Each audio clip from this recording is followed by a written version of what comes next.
Today I'd like to discuss a 24-inch telescope build done for only $150, and results achieved.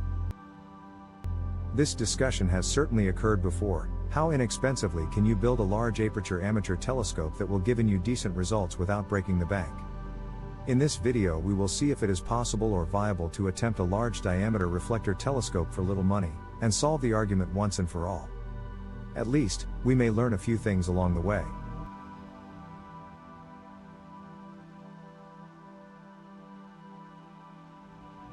I purchased a 24.25-inch parabolic mirror to test its capability in an optical setting. The cost was just over $100 plus shipping. It's a first surface aluminized mirror, 97% reflective, made from acrylic. It certainly looks nice, but will it function optically? We'll find out.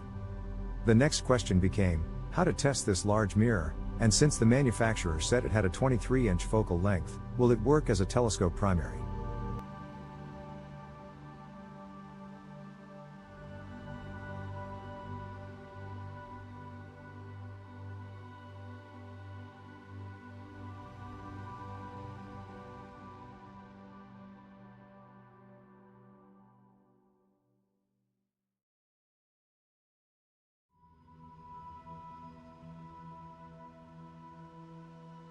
In fact, the first thing I needed to do was verify this large mirror's focal length. I did so carefully in sunlight, and as you will see, I found it to be about 14 to 15 inches. So that will make it more restrictive far as what working design for the telescope we can use.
A Newtonian telescope needs its flat secondary mirror to sit 45 degrees relative to the primary, thus directing the final focus out the side at 90 degrees to the eyepiece mount.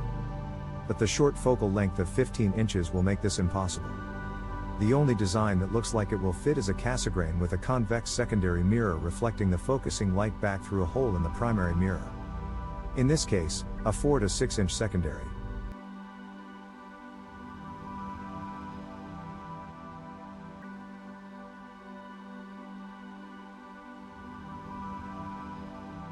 Some sort of structure will also be needed to house the mirrors and also allow for adjusting focal distances and angles of the mirrors relative to one another. It might be more of a rig or jig, versus a telescope alone.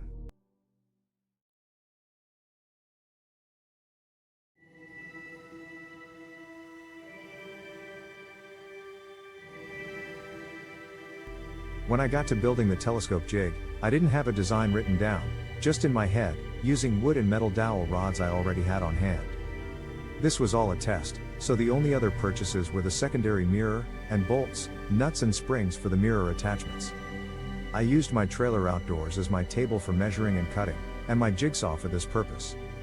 After the main wood pieces were completed, I drilled holes and fit the metal dowel rods to create the supporting structure, and started a mounting plate for the primary mirror too. The front and rear wooden sections connect the dowel rods and are screwed together, with the center section that slides freely on the rods. And a 2x4 underneath supports the whole assembly. I also had to cut a central hole in the primary mirror as this was to be a Cassegrain design, and prepare the underside for mounting. The mounting plate I created has 8 wooden vanes screwed to the plate, and would later be used to mount the primary mirror with about 40 spots of silicon caulk. I used metal hacksaw blades as the spider vanes holding the secondary mirror mount in place. Hacksaw blades are appropriately narrow and sufficiently strong when tensioned. Both the secondary and primary mounts make use of 3 each spring-loaded bolts and wing nuts so adjustments can be done. And for the eyepiece holder, I used a 2-inch PVC connector and PVC tubing, again to save money. When the overall structure and mounts were joined together, I finally gave the rig a coat of gray paint to darken the unit for less light reflection. I then mounted the secondary and primary mirrors, as you'll see in the photos. Finally, I also stood the unit up on a stand which can be wheeled around, and the telescope rig raised up or down in altitude using a kind of pulley system to control it.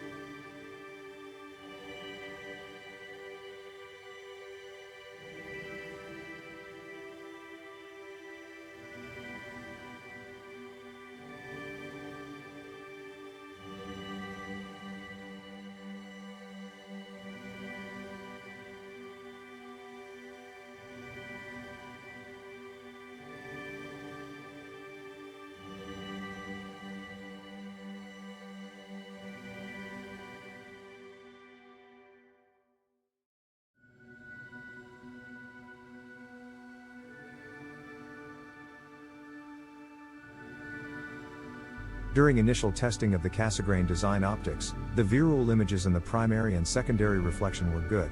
However, I ran into trouble using eyepieces to actually bring those scenes into focus. After checking into this further, I decided to convert the design into a Gregorian-Cassegrain with a concave mirror where it could be placed at a further distance from the primary, and the Gregorian concave mirror catches light as it disperses after the primary focus point, and reflects it back down the hole in the primary. It seemed like a better approach for the restrictive focal distance of the primary mirror. See the photos of this change in the video. And I also added a cylindrical baffle in front of the primary hole to block stray light, and went on to do a few other optical tests including the flashlight test in the video, and the use of car high beams as distant objects for checking optics and focus, with the idea to then take it out for a spin on the night sky.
And well, those night sky photos were just a tease.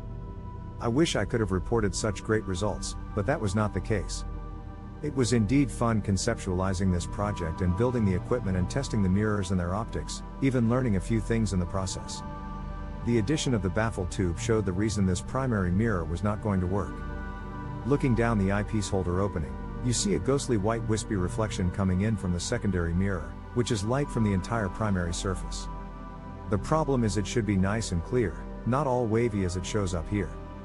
And as seen in the video, the white paper held in front of the primary mirror focus as the rays travel to the secondary mirror, while you do see it focusing, yet the focus is as seen down the eyepiece opening or focuser. The light is ghostly and wispy, not clean and crisp focus as it ought to be. With an eyepiece installed in the focuser, it cannot find a clear image since no clear image is actually presented. Even though the primary mirror presents a clean virtual image, like when you look in a mirror, it is the focus light that is important, and we have found the focus light to be disorganized. the primary mirror is not properly configured for optical use. So where to go from here?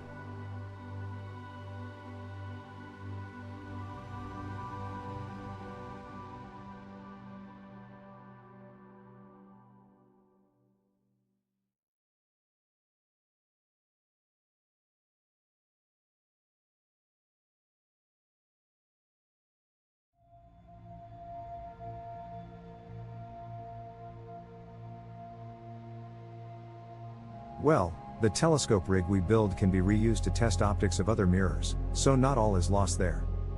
But for a new amateur astronomer, you would be better off locating a nice 6 or 8 inch inexpensive telescope to learn with, and go from there.